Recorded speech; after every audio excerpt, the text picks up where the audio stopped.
Hello guys, आज हरछठ माता का दिन है। ये देखिए, आज हरछठ जी की पूजा है। इसमें बहुत नियम परहेज होता है। इसमें बिना हल की जगह का चीज़ नहीं खाते हैं। ककड़ी वगैरह, ये नारियल सेब ये खाते हैं। ये देखिए,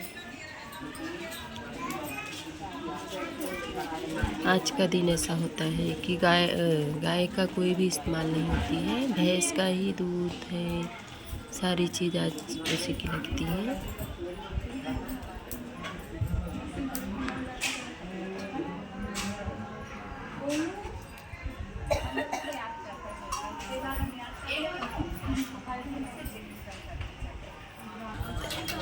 ये देखिए, ये सब चढ़ाते हैं।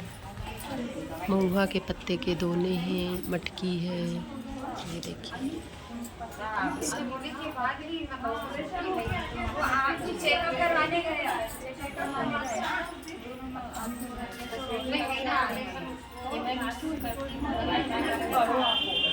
सूखे ही बने रहते थे।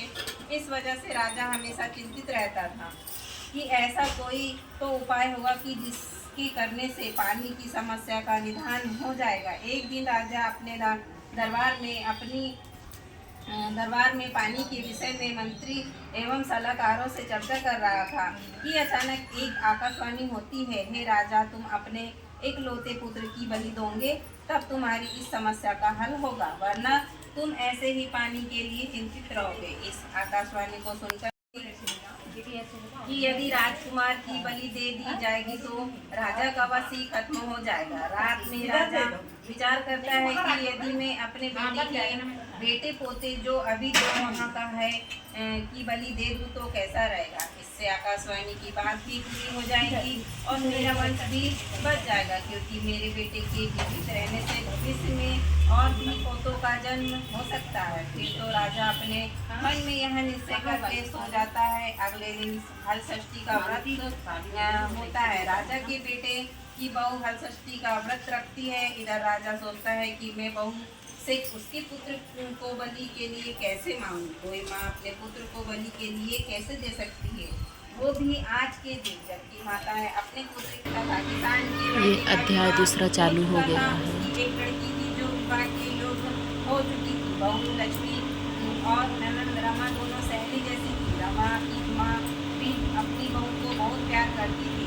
एक दिन रमा और लक्ष्मी दोनों खेत जाने की सोचती है। माँ से आगे लेकर साथ में दाली टुकड़ी लेकर खेत जाती है। लक्ष्मी अपनी ननद से कहती है, तुम यहाँ पर बैठना, तब तक मैं खेत में काटा लकड़ी घास इत्यादि पड़ा है उससे बीज लेती हूँ। ऐसा कहकर लक्ष्मी काम में लग जाती है। इधर रमा जहाँ बैठी थी वहीं पर नाग का निमोरा था। रमा बैठे बैठे वहाँ की रख देती है। रात में नागनी आती है तो सभी चीजों को खाते खाते जब वह महुआ खाती है तो उसे बहुत प्रिय लगता है। उसके बाद वह खीर खाती है। इस प्रकार जब वह पूर्ण रूप से संतुष्ट हो जाती है तब वह लक्ष्मी के पास आती है और कहती है, हे बेटी, तुम अपने धर्म और वचन की पक्की हो।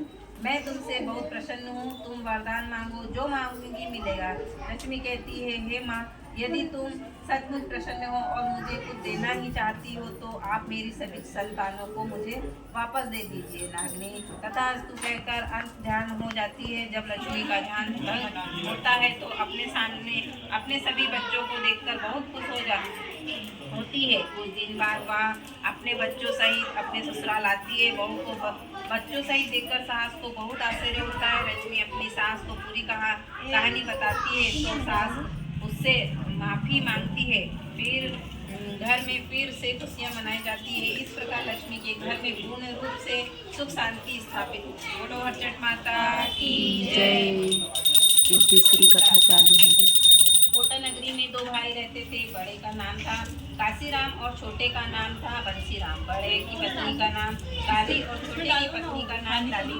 लाली के कोई संतान नहीं थी। लाली के 2 बच्चे तकड़िया और मुकड़िया थे। लाली की सास अपने पोतों को बहुत प्यार करती थी। लाली प्रतिदिन घर का सारा काम निपटाकर शहर में दूध दही बेचने चली जाती थी और शाम तक वापस आती थी। शहर में लाली जिस घर में दूध दही देती वे लोग कहते कि कल हमारे यहाँ कमर छठ की पूजा है, इसलिए तुम भैंस का दूध दही लेकर आना, हम उसी से पूजा करेंगे। अगले दिन लाली जल्दी उठकर अपने बच्चों को नहला धुला कर तैयार करती और बच्चों को समझाती है कि अपनी काकी को तंग मत करना। फिर एक मटकी में गाय का दूध, दूसरी में भैंस का दूध, तीसरी में गाय का दही और चौथी में भैंस का दही रखती है। फिर वह चारों मटकी रामगढ़ में ये एक चौथा ब्राह्मण अध्याय परिवार रहता था।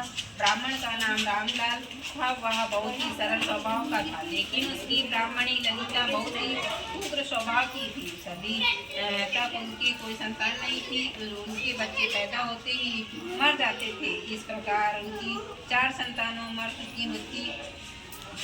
कुछ समय बाद उनके यहाँ 5वीं संतान उत्पन्न हुई। जब वह 6 माह की हो गई तो एक दिन ललिता अपनी रोतायनी को बच्चा सौंपकर नदी पर नहाने चली जाती है। रोतायनी बच्चे को खिलाते खिलाते सोचती है कि मेरे घर में नमक नहीं है, इसलिए वह थोड़ा सा नमक ललिता के घर में से निकाल कर ले जाती है। बच्चा यह देखकर हंसने लगता है। तब रोतायनी पूछती है, तुम क्यों हंस रहे हो? तब बच्चा कहता है, अभी यहाँ मेरी माँ नहीं है, इसलिए तुम और कुछ ले जाना चाहती हो तो ले जाओ। रोतायनी कहती है, मैं तब कुछ नहीं ले जाऊंगी जब तक तुम अपने हंसने का कारण नहीं बताओगे। तब बच्चा कहता है, पता नहीं मेरी माँ ने पिछले जन्म में कितना नमक। अपनी बुआ को तैयार देखकर गोदी लेने की जिद करता है। उसकी बुआ उसे गोदी में उठाकर प्यार करती है। इसी प्रकार ठंड में भी बच्चा जो खिलौना, कपड़ा, मिठाई आदि के लिए जिद करता है, माँ उसे किसी भी चीज़ के लिए मना नहीं करती। तब बच्चा भगवान से कहता है, हे ब्राह्मणी ललिता, अब सुधर गई है, मुझे भी बहुत प्यार करती है, अब मैं क्या करूँ? भगवान बच्चे को समझाते हुए इसकी पुराने गलत कर्मों का दंड खत्म हो चुका है, इसलिए तुम अपने माँ के पास अच्छे से रहो। ललिता अपने बच्चे के साथ खुशी से रहने लगती है। जिस प्रकार ललिता के घर में खुशियाँ आई, वैसे आप सभी का घर भी खुशियों से महके। बोलो हरचट माता की जय।